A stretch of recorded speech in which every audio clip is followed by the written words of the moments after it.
जय श्री राम दोस्तों।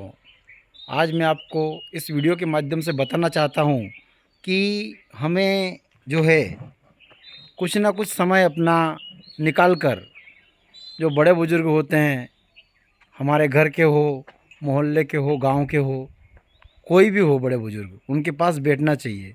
उनके पास बैठने से हमारा ये फ़ायदा होगा कि जो उनका उम्र भर का तजुर्बा है वो हमें सिर्फ़ उनके पास बैठने भर से मिल जाता है।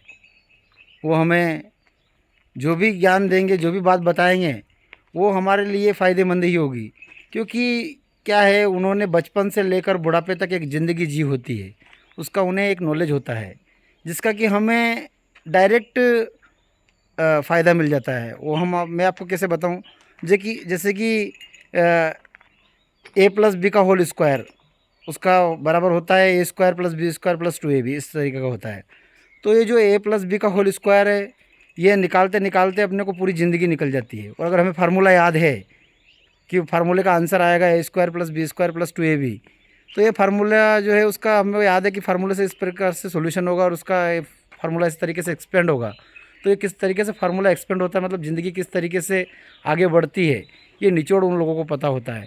तो हमें एक ज़िंदगी जीने का फार्मूला उन लोगों के पास बैठने से मिल जाता है, जिससे कि हमारी ज़िंदगी बहुत ही आसान और एक बोले तो मार्गदर्शक टाइप की हो जाती है। हमें मार्गदर्शन मिल जाता है उनसे, जिससे कि हमें आगे जो दुविधाएं होती है वो हमारे सुविधाओं के रूप में कन्वर्ट हो जाती है। कैसे कि हमें कोई दुविधा आने वाली होती है तो हमें उनके पास हम बैठे होते हैं, हमें नॉलेज होता है कि कब किस स्थिति में किस सिचुएशन में क्या करना है।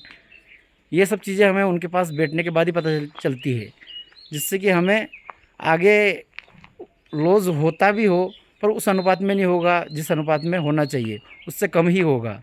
यानी हमें बड़े बुज़ुर्गों के पास में बैठने से मुनाफा ही मुनाफा है।